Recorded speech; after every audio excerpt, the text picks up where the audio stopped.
வணக்கம். இது உங்கள் பிளாக்ஸி. இன்னைக்கு திருச்சியில விசிகா நடத்தும் மாபெரும் பேரணி. அந்த பேரணிக்காக ஹெலிகாப்டர்ல இருந்து மலர் தூவுவதற்கான பெர்மிஷன் அவங்க அப்ளை பண்ணியிருந்தாங்க. ஆனா அது கிடைக்கல, மறுக்கப்பட்டிருக்கு. இதை ஒட்டி ஒரு நியூஸ் கார்டு நேத்து வெளியில வருது. இதை நிறைய பேர் கொண்டாட்டமா கொண்டாடி இருந்தாங்க. சில பேர் தங்களுடைய வக்கரத்தை வன்மத்தை கொட்டிட்டு போயிருந்தாங்க. இதனடா ஒரு சின்ன சாப்டர் தானே, இது படிச்சோம் பார்த்தோம் அப்படின்னு கடந்து போகாம இவ்வளவு தூரம் இதை சுத்த விட்டு இருக்காங்களே, யாரெல்லாம் சுத்த விட்டுருக்காங்க அப்படின்னு பார்க்கும்போது அதுக்குள்ள இருந்த ஒரு உளவியலை புரிஞ்சுக்க முடிஞ்சிச்சு. சரி, இதை கண்டிப்பா பார்க்கணும், பேசணும் அப்படின்னு சொல்லிட்டு ரேண்டமா ஒரு 3 நபர்களை சூஸ் பண்ணேன். ரேண்டமா தான் சூஸ் பண்ணுங்க, நம்புங்க. ஆனா உங்களுக்கு ஒரு வேலை ஒரு இஸ்லாம் சமூகத்தை சார்ந்தவரை, ஒரு கிறிஸ்தவ சமூகத்தை சார்ந்தவரை, ஒரு ஹிந்து சமூகத்தை சார்ந்தவரை நான் சூஸ் பண்ணிருக்கேன்னு நினைச்சீங்கன்னா அந்த பேசிஸ்ல நான் சூஸ் பண்ணல. நான் எடுத்தது எப்படின்னா, ஒருத்தர் கட்சியில பயணிக்கக்கூடிய, ஒருத்தர் எக்ஸ் வலைதளத்திலயும் பேஸ்புக்லயுமே போராடிட்டு இருக்கிற ஒரு போராளி. அப்புறம் இன்னொருத்தர் என்னன்னா, எங்கெல்லாம் சந்தர்ப்பம் கிடைக்குதோ அங்கெல்லாம் இந்து இஸ்லாம் சமூகத்திற்கு இடையே ஒரு கலவரத்தை உண்டு பண்றதுக்காக பிஜேபியால் நியமிக்கப்பட்டு சிறப்பாக செயல்பட்டு இருக்கிற ஒரு பெண்மணி. இப்படிதான் நான் பிக் பண்ணேன். சரி, இப்ப முதல்ல யாருன்னு பார்க்கலாம். இப்ப நம்ம பேச போறது மிக முக்கியமான அக்கா. இந்த அக்கா பத்தி நம்ம பேசாம விட்டுறவே கூடாது. ஏற்கனவே 3 வீடியோ போட்டிருக்கோம் அக்காக்கு. அதுல இருந்து நான் ஒரு சின்ன கிளிப்பிங்ஸ் போடுறேன். அந்த டைம் நான் ரெஸ்ட் எடுத்து நம்மளாம் பேனா கடைக்கு போய் வாங்கினோன்னு என்ன பண்ணுவோம், கிறுக்கி பார்ப்போம். பக்கத்துல ஏதாவது ஒரு பேப்பர் இருந்துச்சுன்னா இல்ல ரெசிப்ட் இருந்துச்சுன்னா அது அந்த பேனா எழுதுதா அப்படின்னு சொல்லிட்டு கிறுக்கி பார்ப்போம். அப்படிதான் ப்ளூ பென் வாங்கினதுல இருந்து கிறுக்கிட்டு இருக்காங்க. அதெல்லாம் எழுத்துக்கள் நினைச்சிட்டு இருக்காங்க. மேடம், இன்னும் எழுதிதான் பழகிட்டு இருக்கீங்க. உங்களோட எழுத்துக்கள்லாம் சீர்திருத்தம் பண்ணிட்டு இருக்குன்னு நினைச்சிட்டு இருக்கீங்களா? கிறுக்கிட்டு இருக்கீங்க. யார் அந்த நீலப்பெண், யார் ப்ளூ பென், யாரை பத்தி பேசுறோம் அப்படின்னு இங்க ஒரு சிலருக்கு தெரியாம இருக்கலாம். சாலினி மரியா அக்கா தன்னை ஒரு தலித் போராளியாவே உணர்ந்துட்டு இருக்காங்கன்னா அக்கா எழுதுறது எல்லாமே ஒரு காவித்தனமா இருக்கும், கன்றாவித்தனமா இருக்கும்னு வச்சுக்கோங்களேன். அதே மிக முக்கியமா அக்கா எல்லா இடங்களையும் பயன்படுத்துற வார்த்தை பிராமின் அப்படின்ட்டு. இந்த பிராமின்ங்கிற வார்த்தை யார் பயன்படுத்துவா? சனாதனத்தை உள்வாங்கியவன் ஏற்றுக்கொண்டவன் தான் பயன்படுத்துவான். ஆனா அக்கா அதை பெருமையா பயன்படுத்துவாங்க. அக்கா இந்த ட்வீட் மூலமா ஒரே கல்லுல 2 மாங்காய் அடிக்க முயற்சி செஞ்சிருக்காங்க. நல்லா உள்வாங்கி பார்த்தா புரியும். அதாவது தமிழ்நாட்டுல தினம் தினம் தலித் வாழ்றதுக்கே கஷ்டமா இருக்கு அப்படிங்கிறது மூலமா என்னமோ தமிழ்நாட்டுல ரத்த கரையா ஓடிட்டு இருக்கிற மாதிரியும், தலித்துகள் வாழ்றதுக்கே வக்கத்து போய் இருக்கிற மாதிரியும், மத்த மாநிலங்களும் அப்படி ஓஹோன்னு வாழ்ந்துட்டு இருக்க மாதிரியும் அக்கா பேசுறது மூலம் திமுகவை அசிங்கப்படுத்துறது. அதுக்கப்புறம் கடைசி வரியில பாத்தீங்க அப்படின்னா, திருமாவளவன் அவர்கள் கால் வீங்கி இருக்கு, அப்படி உழைக்கிற இப்படி ஓடுற அதெல்லாம் சொல்றாரு. ஆனா பாருங்க என்ன பண்ணிட்டு இருக்கிறாரு அப்படின்னு ஒரே வரியில தொல் திருமாவளவன் அவர்களோட உழைப்பை அசிங்கப்படுத்துறோட முயற்சி. அக்கா யாருன்னு தெரியல, அவங்களுடைய கணவருடைய தந்தை அதிமுக நபர். அதனாலதான் நீங்க பாத்துருக்கலாம், எப்ப பார்த்தாலும் அம்மையார் இருந்திருந்தா அம்மையார் அது செஞ்சிருப்பாங்க, அம்மையார் இது செஞ்சிருப்பாங்க அப்படின்னு சொல்லி பேசுவாங்க. அம்மையார் தலித்துக்கு 2011 செஞ்ச கொடுமைகள் அக்காக்கு ஞாபகத்துக்கே வராது. அப்பெல்லாம் அக்கா தலித் போராளி இல்ல போல, ஸ்கூல் போயிட்டு இருந்திருப்பாங்க நினைக்கிறேன். 2011 1920ஆம் ஆண்டு அம்பேத்கர் அவர்கள் ஆல் இந்தியா டிப்ரெஸ்ட் கிளாஸ் கான்பரன்ஸ்ல கலந்துக்க போறாரு. அப்படி கலந்துக்க போகும்போது அவர் கோகுல்பூர் அப்படிங்கிற மகாராஜா, சாகு மகாராஜா அவர் வரவேற்க காத்திருக்கிறார். அவர் வெறும் மகாராஜா மட்டும் இல்ல, சோசியல் ரீஃபார்மர். அதனால இன்னொரு சோசியல் ரீஃபார்மரை பார்க்கும்போது அவர் எப்படி வரவேற்கணும்னு சொல்லிட்டு அவருக்கு நிறைய கனவுகள்லாம் இருக்கு. அதுக்காக குதிரையெல்லாம் அலங்கரிச்சு ரெடி பண்ணி இருக்கிறாரு. ஏன் அப்படின்னா, அதாவது இந்த சமூகம் தானே இங்க ஒடுக்கப்பட்டு இருக்க சமூகம். அதனால அந்த 3% அவங்களுக்கு எல்லாம் வயிறு எறிகிற மாதிரி, ஆச்சரியப்படுற மாதிரி நான் அவரை ஊர்வலமாக கூட்டிட்டு வருவேன் என்னோட பேலஸ்க்கு அப்படின்னு சொல்லிட்டு அவர் ரெடி பண்றாரு. இந்த சாகு மகாராஜாக்கு அம்பேத்கர் எப்படி அறிமுகமாகறாரு அப்படின்னு பாத்தீங்கன்னா, ஏற்கனவே நம்ம அம்பேத்கருக்காக ஒரு வீடியோ போட்டிருப்போம்.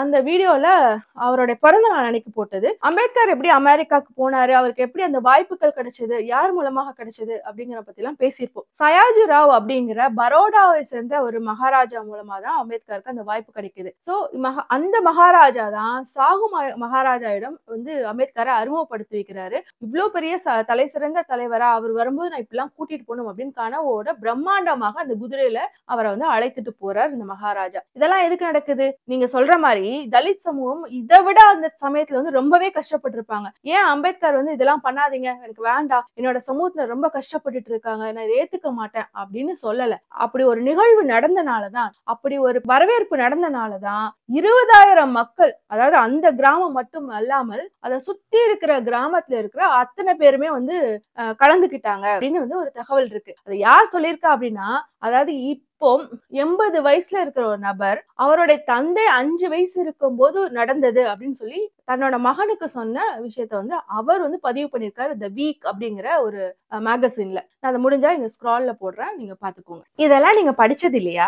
இதெல்லாம் படிக்கும் போது நீங்க எந்த விதமா புரிஞ்சுக்கிட்டீங்க? இல்ல அம்பேத்கரை கொண்டாடலாம், பூவையாரை கொண்டாடலாம், அண்ணன் ஆம்ஸ்ட்ராங்கை கொண்டாடலாம், ஆனா திருமாவை கொண்டாடக்கூடாது அப்படிங்கிற மனநிலையில ஒவ்வாமையில இருக்கீங்களா? எனக்கு புரியல. ஆனா நீங்க எண்ணத்துல வேணாலும் இருந்துக்கோங்க. பட் இந்த மாதிரியான ஒரு கொண்டாட்டம் அப்படிங்கிறது நான் ஒடுக்கப்பட்ட சமூகத்துல இருந்தோ இல்ல தாழ்த்தப்பட்டப்பட்ட சமூகத்துல இருந்தோ வர்க்க ரீதியாவோ ஏதோ நான் கம்மியா இருக்கேன்னா நான் ஒடுங்கியோ கம்மியாவோ குறியோ இருக்கணும்னு அவசியம் இல்லை. அண்ணாந்து உயரவும் பார்க்கலாம், அண்ணாந்து உயர பறக்கவும் செய்யலாம். அதுக்காக என்னோட தலைவன் வந்து இந்த மாதிரியான நிகழ்ச்சி நடத்துறாரு அப்படின்னா இது வந்து ஒரு அட்டென்ஷன் சீக்கிங்காகவும் கவன ஈர்ப்புக்காகவும் தான். இப்போ அண்ணனோட பேச்ச கேட்கறதுக்காக நிறைய பேர் வரலாம். அதுல இருக்க அந்த ஊரை சுத்தி இருக்கிறவங்க எல்லாம் இந்த நிகழ்வை பாக்குறதுக்காக வரலாம். அப்படி வரும்போது அங்கே சும்மா பார்த்துட்டு போகாம அந்த 2 மணி நேரம் ஸ்பீச்சையும் கேட்கலாம். அவங்களோட மனமாற்றம் வரும், அவங்களுக்கான ஒரு தெளிவு புரிதல் வரும் அப்படிங்கறதுக்காக நடத்தப்படுறது. இது அதையும் தாண்டி என்ன அப்படின்னா புதுசா கட்சி ஆறவனுக்குலாம் பிஜேபி ஃபண்டு கொடுத்து, சீமானுக்கு விஜய்க்குலாம் வந்து ஃபண்டு கொடுத்து எவ்வளவோ பிரம்மாண்டமா நிகழ்ச்சிகள் நடத்தும் போது நாங்க மட்டும் ஏன் நடத்தக்கூடாது? எங்களுடைய தொண்டர்கள் எல்லாம் சேர்ந்து வெறும் 9 லட்சம் ரூபாய்க்கு இந்த நிகழ்வை நடத்தணும்னு ஒரு முடிவு பண்றது வந்து உங்களுக்கு வேஸ்டா படுது, அப்படிதானே?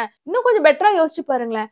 ஒன்னும் இல்ல, பிள்ளைங்களை கூட்டிட்டு போலாம், போய் பார்க்கலாம் அப்படின்னு சொல்லிட்டு நிறைய பேர் அவங்களோட குழந்தைங்களை தூக்கிட்டு தோல்ல வச்சுட்டு கையில பிடிச்சிட்டு வருவாங்கல்ல. அவங்க அண்ணாந்து இந்த நிகழ்ச்சியை பார்க்கும்போது அவங்களுக்கு எவ்வளவு ஒரு சந்தோஷம் இருக்கும். அந்த சந்தோஷத்தை பார்த்துட்டு அவங்க வீட்டுக்கு போகும்போது யார் இந்த தலைவன் அப்படின்னு யோசிப்பாங்க. அவங்க வளர்ந்து வரும்போது எனக்கும் ஒரு தலைவன் இருந்தான், அவர் இப்படி பண்ணாரு அப்படி பண்ணாரு அப்படிங்கிற அந்த பிரம்மாண்டமான பிரமிப்பான அந்த எண்ணம் வந்து தேடுதலை உண்டு பண்ணும். அவங்க இன்னுமே வந்துட்டு அந்த தலைவரை நோக்கி தேடி போவாங்க, படிப்பாங்க. மாதிரிலாம் எவ்வளவோ விஷயங்கள் இருக்கும். ஏன் வந்து நான் ஒடுக்கப்பட்ட சமூகத்துக்கு வந்து இங்க பிரச்சனை நடக்குங்கக்கா நம்ம சோறு தண்ணி திங்காம இருந்துடுறாமா, இல்ல வேற ஏதாவது கொண்டாட்டத்துக்கு போகாம இருந்துடுறாமா, இல்ல படத்துக்கு நீங்க போற மாதிரி போகாம இருக்குமா? எல்லாமே நடந்துட்டே இருக்கும். வாழ்க்கை நடந்தனா நம்மளுக்கு ஒரு கெட்டது நடக்கும், ஒரு நல்லது நடக்கும்.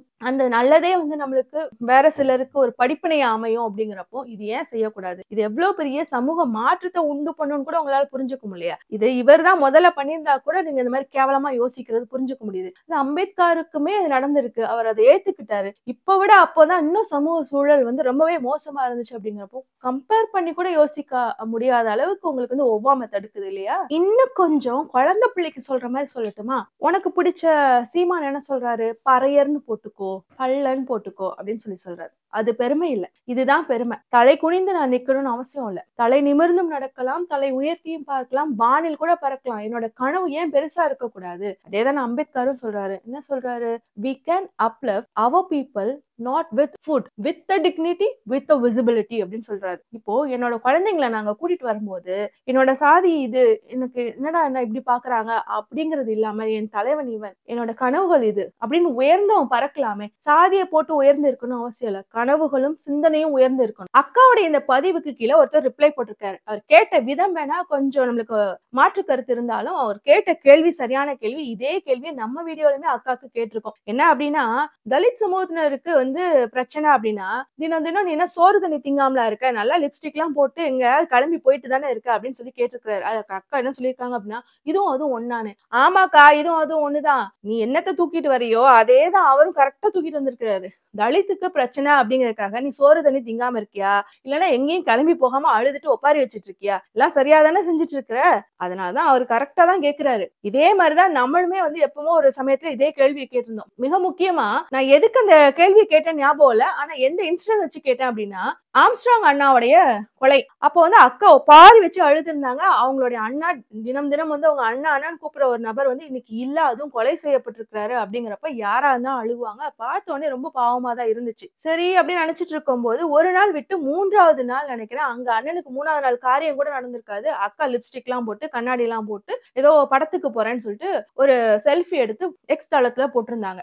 பார்க்கும்போது பரவாயில்லையே, அக்கா வந்து அந்த விஷயத்துல இருந்து சீக்கிரமே வந்து மீண்டு வந்துட்டாங்க, அதனால பிரேவான பொண்ணுதான், தைரியமான பொண்ணுதான் அப்படின்னு தான் நினைச்சேன் நான். அது எனக்கு அப்பெல்லாம் ஒன்னும் தப்பா தோணல. ஆனா அக்கா ஏதோ யாருக்கோ கமெண்ட்ஸ் போட்டதுக்கு அப்புறம் தான் நான் அதை பத்தியே பேசினேன். ஏன்க்கா நீ மட்டும் வந்துட்டு ஒரே நாள்ல உங்க அண்ணன் சத்ததை வந்து மறந்துட்டு லிப்ஸ்டிக் எல்லாம் போட்டு கிளம்பி போகும்போது அவங்க மட்டும் எதுக்கு நினைச்சு நினைச்சு அழுதுட்டு ஒப்பாரி வச்சுட்டு இருக்கணுமா அப்படின்னு சொல்லி கேட்டிருந்தேன்னு வச்சுக்கோங்களேன். என்ன இன்சிடென்ட் மறந்துருச்சு. அப்ப அந்த கேட்கிற கேள்வி சரிதான். அக்கா மட்டும் எதுக்குமே வருத்தப்பட மாட்டாங்க. எல்லாத்துக்கும் ஒரு நரேஷன் செட் பண்ணிட்டு அடுத்த வேலைக்கு போயிடுவாங்க. அக்கா நரேஷன் செட் பண்றது எல்லாமே வந்து திமுகவுக்கும் விசிகாவுக்கும் எதிராக தான் இருக்கும். அக்காவுக்கு திமுக மேலையும் விசிகா மேலையும் பயங்கர ஒவ்வாமை இருக்கு. சரி, இவ்வளவு பெரிய போராளியா இருக்காங்களே, இப்போ ஒரு கன்றாவி படத்தை எச்சக்கலையா பேர் என்ன எசக்கி எசக்கி எசக்கி டைரக்டர் எசக்கி எடுத்து வச்சிருக்காரு. அதுல மதம் மாறினதுக்கு காரணம் வந்து காசுக்காகவும் வேலைக்காகவும் சொல்றாரு. அதை பத்தி அக்கா ஏதாவது கருத்து சொல்லியிருக்காங்களா? ஏன்னா வந்துட்டு அக்கா பேனா எடுத்து எழுத ஆரம்பிச்சாங்க வச்சுக்கோங்களேன், எழுதி தள்ளிடுவாங்க. எல்லாமே வந்து படைப்புகள் நினைச்சிட்டு இருக்காங்க. காவி அந்த படைப்புகள் ஏதாவது படைச்சு வச்சிருக்காங்களா அப்படின்னு பார்த்தா ஒண்ணுமே இல்ல. அவரை சட்டையை பிடிச்சி எதுவுமே அக்கா கேட்கல.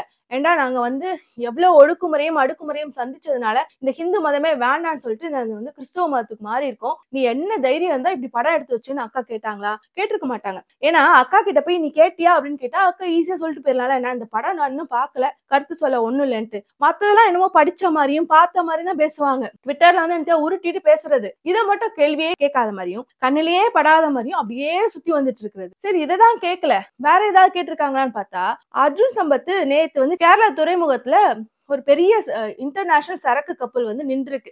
என்ன சொல்றாரு அப்படின்னா, இது வந்து கன்னியாகுமரிக்கு வர வேண்டிய சரக்கு கப்பல், அந்த துறைமுகத்தை வந்து கிரிப்டோ கிறிஸ்தவர்கள் வந்து பிடிச்சு வச்சிருக்காங்க, அதனால வந்து மீன் வளம் கெட்டு போயிடும், நீர் வளம் கெட்டு போயிடும் சொல்லிட்டு எனத்தையாவது கிளப்பி விட்டுட்டு நம்மளுக்கு கிடைக்க வேண்டிய பொருளாதாரம், அதுக்கப்புறம் வந்து ஜாப்ஸ் ஆப்பர்ச்சுனிட்டிஸ், இந்த மாதிரியான எல்லாத்தையும் கெடுத்து விடுறாங்க அப்படிங்கிற மாதிரி ஒரு ட்வீட் போட்டிருந்தாரு. அதுக்கு அக்கா போயிட்டு வந்துட்டு இதுக்கும் கிறிஸ்தவர்களுக்கும் என்ன சம்பந்தம் அப்படின்னு கேட்டிருக்கு. இப்போ உங்களுக்கு ஒரு கொஸ்டின் வரலாம், அதுவும் கிறிஸ்தவ சம்பந்தப்பட்ட விஷயம் தான், இதுவும் கிறிஸ்தவ சம்பந்தப்பட்டதுதான், அக்காக்கு இதுக்கு கோவம் வருது. மிக முக்கியமா அதுக்கு தானே கோவம் வரணும். ஏன்னா அதுல வெறுமன கிறிஸ்துவ மத மாற்றத்தை மட்டும் பேசல, ஒரு தலித்துகளையுமே அசிங்கப்படுத்தி இருக்கிறாரு. ரொட்டி துண்டுக்காகவும் வேலை வாய்ப்புக்காக தான் மதம் மாறினாங்கன்னு ஒரு பெரிய ஹிஸ்டரியை வந்து மறைக்க முயற்சி செய்யறாரு. அந்த மக்கள் வந்து அடுக்குமுறைக்கும் ஒடுக்குமுறைக்கும் வந்து ஆளாக்கப்பட்டார்கள் அப்படின்னு சொல்லிட்டு அவங்கள பத்தி உங்களுக்கு அக்காவுக்கு கோவமே வரலையே. ஆனா அர்ஜுன் சம்பத்தை பார்த்து ஏன் கோவப்படுறாங்க அப்படின்னா, அர்ஜுன் சம்பத்து கிள்ளிக்கிற மாதிரி, யார் வேணா கிள்ளி கிள்ளி தூர போடலாம். அடிச்சு பழகணும், அரசியல் பழகணும் அப்படின்னா அர்ஜுன் சம்பத்தை நீங்க அடிச்சு பழகலாம், அரசியல் பழகலாம். ஆனா இந்த ஆளாரு இவர் ஆல்ரெடி இவர் வந்து அல்ற சில்றதான்னு வச்சுக்கோங்களேன். இருந்தாலும் அக்கா இவரை தொட மாட்டாங்க. ஏன் அப்படின்னா இவர் நாத்தாக்கால இருக்காரு. அக்காவும் நாத்தாக்காவும் ஒண்ணு, நாத்தாக்காவும் அதிமுகவும் ஒண்ணு, அக்காவும் அதிமுகவும் ஒண்ணு, அக்காவும் பிஜேபியும் ஒண்ணுங்கிறனால இவங்க எல்லாம் தொட மாட்டாங்க. அர்ஜுன் சம்பத்தும் பிஜேபியும் ஒண்ணுதான், இருந்தாலும் அவரை வச்சு அடிச்சு பழகலாம், யாரும் என்னன்னு கேட்க மாட்டாங்க அடிச்சு போட்டா. அதனால அக்கா அவங்கள அடிச்சு பழகிட்டு இருக்காங்க, அவ்வளவுதானே தவிர ஐயோ அக்கா பெரிய புரட்சியாளர் போராட்டாலாம் நினைச்சிடக்கூடாது. இதெல்லாம் எழுதுறத பார்த்தோன்னே அக்கா போராளி அப்படின்னு நம்ம நினைக்கணுங்கிறதுக்காக அக்கா அவரை பார்த்து அடிச்சு பழகிட்டு இருக்காங்க, அவ்வளவுதான், சிம்பிள். அக்காக்கு உடம்பு சரியில்லைனாலும் பரவாயில்ல, எந்திக்க முடியலனாலும் பரவாயில்ல, ஆனா எங்கேயாவது திமுகவுக்கு எதிராகவும் விசிகாவுக்கு எதிராகவும் ஒரு நரேஷன் செட் பண்ண முடியும்னா எப்படியாவது குளுக்கோஸ் ஏத்திட்டாவது எந்திரிச்சு வந்துருவாங்க ட்வீட் போடுறதுக்கு. அதே உலகத்துல எவ்வளவு பெரிய பிரச்சனையா இருக்கட்டும், இல்ல வேற கட்சிக்காரன் சம்பந்தப்பட்ட பிரச்சனையா இருக்கட்டும், அக்கா ட்விட்டரை சுத்தி சுத்தி ஓரமா வருவாங்களே தவிர ஒரு ட்வீட் போட மாட்டாங்கங்க. அவ்வளோ பெரிய போராளிங்க, காவிய பெண், கன்றாவி. சீமான் வந்து மேடைகளையும் சரி இல்ல பிரஸ் மீட்லயும் சரி தொல் திருமாவளவன் அவர்களை வந்து குறிப்பிடும் போது அண்ணன் திருமாவளவன் அப்படின்னு சொல்லி சொல்லுவாரு. இந்த ஜாதி வெறியனுக்கு திருமாவளவன் அண்ணனா அவ்வளோ பாசமானா? அதெல்லாம் கிடையாது. இவன் ஒரு ஈகோயிஸ்டாச்சே, திருமாவளவன் அண்ணாவுடைய வளர்ச்சியில பெருமிதம் கொள்றானா அப்படின்னா அதுவும் கிடையாது. அதாவது முன்னாடி அப்படி பேசிட்டு பின்னாடி போயிட்டு நாத்தாக்கோட ஐடி விங்க்ல இவர் வந்து பேச சொல்றது என்னன்னா, எவ்வளோ நாளும் நீங்க வந்து அவதூறோ அசிங்கமாவோ வந்து திருமாவளவன் அவர்களை பேசி அப்படின்னு சொல்லிடுவான். அதனாலே நீங்க பாத்தீங்க அப்படின்னா நாத்தாக்கால கடைநிலை தொண்டர்களோ இல்லைன்னா சப்போர்ட்டர்ஸோ கூட இல்லாம அவங்களோட ஐடி விங்ல பெரிய பெரிய பொறுப்புல இருக்கிறவங்களே வந்துட்டு திருமாவளவன் அவர்களை வந்து அசிங்கமா பேசுறத நம்ம பார்க்க முடியும். இதனாலதான் இந்த நபரை நான் சூஸ் பண்ணேன். யார் அப்படின்னா அபுபக்கர் அப்படிங்கிற நபர். நான் போடுற போட்டோஸ் முடிஞ்சா அவங்களுக்கு சில பேருக்கு தெரிஞ்சிருக்கலாம், இல்லைன்னா சில பேருக்கு தெரியாம கூட இருக்கலாம். ஏன் பிக் பண்ணனா அவர் போட்ட கமெண்ட்ஸை பாருங்க, அதுக்காக தான் நான் பிக் பண்ணேன். நாத்தாக்குல ஒரு சில இஸ்லாம் பெயர் தாங்கிகள் இருப்பாங்க, அதாவது இஸ்லாம் சமூகத்துக்கே வந்து உண்மையா இல்லாத நபர்கள். சீமான் வந்து மேடையில இஸ்லாமியர்களும் கிறிஸ்துவர்களும் சாத்தானுடைய குழந்தைகளாக மாறி பல வருடங்கள் ஆகுது, இந்த நாடு வந்து மோசமா போனதுக்கு பெரும் பொறுப்பு அவர்கள் தான் அப்படின்னு பேசுவாரு. அத மறுநாளே வந்து கேள்வி கேட்டோம்னு வச்சுக்கோங்களேன், எனக்கு ஓட்டு போடல அதனால நான் அப்படி பேசினேன் பாரு. அதுக்கப்புறமும் ஒருத்தர் அந்த கட்சியில பயணிக்கிறா அப்படின்னா பெயர் தாங்கி தானே. அந்த பெயர் தாங்கில ஒருத்தர் தான் இந்த அபுபக்கர். சரி, இவர் வந்து அதுக்கெல்லாம் தான் கோவப்படல. ஒரு சின்ன சிறுமியங்க கோவிலுக்குள்ள வச்சு கூட்டு வன்முறை செஞ்சு கொலையும் செய்றாங்க. அவங்க அப்பா சொல்றாரு, "நான் எங்கெங்கேயோ தேடினேன். ஆனா கோவிலுக்குள்ளலாம் இதெல்லாம் இருக்காதுன்னு நெனச்சு நான் கோவிலுக்குள்ள தாங்க தேடல" அப்படின்னு சொல்றாரு. அவனுங்கள விடுதலை செய்யணும்னு சொல்லிட்டு பிஜேபி, ஆர்எஸ்எஸும் தேசிய கொடி எடுத்துட்டு ரோட்ல வந்து ஊர்வலமா போகுது. அத பத்தி நீ பேசினியானா? பேசல. பில்கிஸ் பானுவோட கேஸ்ல நிறைமாத கர்ப்பிணியா இருக்கிற அவங்கள வன்புணர்வு செஞ்சு கொலை முயற்சியும் செய்றாங்க. அவளோட குடும்பத்தையும் வந்து கொலை செய்றாங்க. பச்சிளம் குழந்தைகள் எல்லாம் மலை மேல பாறை மேல வந்து அடிச்சு கொலை செய்றாங்க. அத பத்தி நீ பேசினியானா? பேசல. ஏங்க அது எதுக்கு நேஷனல் பாலிடிக்ஸ்? உள்ளூர் பாலிடிக்ஸ் எடுத்துக்கோங்க. இந்த முருகன் திருப்பரங்குன்றம் அந்த இஷ்யூ வந்து இஸ்லாம் சமூகத்தினருக்கும் ஹிந்து சமூகத்தினருக்கும் கலவரம் உண்டு பண்ற மாதிரி பேசிட்டு திரியுறாங்க இந்த அர்ஜுன் சம்பத். அதை எதிர்த்து பேசினியானா? பேசல. நேத்து திருப்பரங்குன்றத்துல நடந்த விஷயத்த பேசினியானா? பேசல. சரி, இதெல்லாம் நான் பேச மாட்டேங்க, நான் ஒரு இஸ்லாம் சமூகத்தை சார்ந்தவன், நான் பேசினேன்னா வந்து என்ன ஆன்டி நேஷனல் சொல்லிருவாங்க, நான் ஒரு காவடு, நான் ஒரு கோலை, நான்லாம் பிஜேபி எல்லாம் எழுத்தெல்லாம் பேசவே முடியாதுங்க, நான் நாத்தாக்கால இருக்கிறதுக்கே ஒரு காரணம் இருக்கு, நான்லாம் வந்து சுயநலத்தோட தான் இருக்கிறேன், நீ சொன்னா நான் அதை வேணா கேட்கிறேன், நம்பிக்கிறேன். ஆனா குறைஞ்சபட்சம் உன் தைரியங்கிறது உங்க அண்ணன் கிட்ட கூட வரல பாத்தியா? இவ்வளவு தூரம் வக்கரமா வந்து திருமாவளவனை வந்து கேலி பண்ண முடிஞ்ச உன்னால உங்க அண்ணன்ட்ட போய் கேள. நீயே பிச்சை எடுத்துதான் சாப்பிடுற, திரள் நிதி வாங்கிதான் திங்கிற, ஈழத்தை ஏமாத்தி தான் பிச்சை எடுக்கிற. அப்படி இருக்கும்போது உனக்கு எதுக்கு 3 காரு?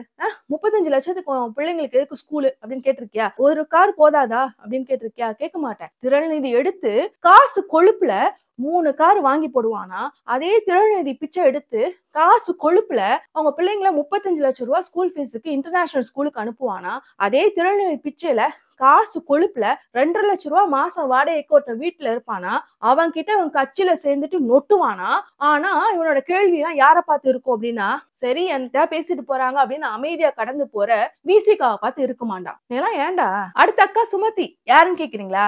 அதான் கண்டிப்பா தெரிஞ்சுக்க வாய்ப்பே இல்ல. இந்த முதல்ல பேசின அபூபக்கர் இருக்காங்களா, அவரையாவது ஒரு 4000 பேருக்கு தெரிஞ்சிருக்க வாய்ப்பு இருக்குன்னு வச்சுக்கோங்களேன். ஆனா அக்கா சுமதி எல்லாம் அக்காவே 4 தெரு தாண்டி வந்தாங்கன்னா அவங்க வீட்டு நாய்க்கே அவங்களை அடையாளம் தெரியாது. ஆனா பிஜேபி இவங்களை பயங்கரமா வளர்த்து எடுக்குது. ஏன்னா கலவரம் பண்றதுக்காகவே பிறந்த நபர் இவங்க. ஒரு சாம்பிள். அதாவது ஹெச் ராஜாக்கு, அர்ஜுன் சம்பத்துக்கு, பிஜேபி ஆர்எஸ்எஸ்க்கு, ஹிந்துத்துவ முகத்துக்கு அக்கா ஒரு சாம்பிள். அதனாலதான் அவங்க ட்வீட் நம்மளுக்கு ஒரு சாம்பிள். அக்கா நக்கல் பண்ணுதாமா? நக்கல். இவர் தான் சாமானிய மக்களின் தலைவனா அப்படின்னு கேக்குது. சரி, அக்கா கிட்டே வரேன். 24 மணி நேரமும் வந்துட்டு ஓம் நமச்சிவாய வாழ்க, நாதந்தாள் வாழ்கன்னு சொல்றீங்களோ இல்லையோ, ஆனா மோடிஜி வாழ்க, மோடிஜி வாழ்கன்னு நல்லா உருட்டுறீங்க. ஆனா அவர் என்ன சொல்லிக்கிறாரு? நான் ஏழை தாயின் மகன் அப்படிங்கிறாரு. நான் ரயில்வே ஸ்டேஷன்ல தான் தூங்குனேன், அதனாலதான் அங்கேயே டீ ஆத்துனேன்னு ஆத்துன்னு ஆத்துறாரு. வடையா சுட்டு தள்ளுறாரா? அவர் எத்தனை கோடியில பிளைட் வச்சிருக்கிறாரு? சொந்த பிளைட். ஒரு தனி மனுஷனுக்கு எத்தனை கோடியில வீடு கட்டினாரு? அவர் தான் சாமானிய மக்களின் தலைவனா? அதை விடுமா, 2024ல 86 கோடி கிட்ட வந்து வெறுமன ஹெலிகாப்டர்ல அட்வர்டைஸ்மெண்ட் பண்றதுக்காகவே செலவு பண்ணிருக்கு அந்த கட்சி. 1100 கோடி கிட்ட பேஸ்புக்லயும் இந்த மாதிரியான சோசியல் வெப்சைட்ஸ்ல அட்வர்டைஸ்மெண்ட் பண்றதுக்காக செலவு பண்ணிருக்கு அந்த கட்சி. அதுதான் வந்து சாமானிய மக்களுக்காக உழைக்க போற கட்சியா? எங்க இருந்து வந்துச்சு இந்த காசெல்லாம்? கேட்டியா? நாங்க கேட்போம்.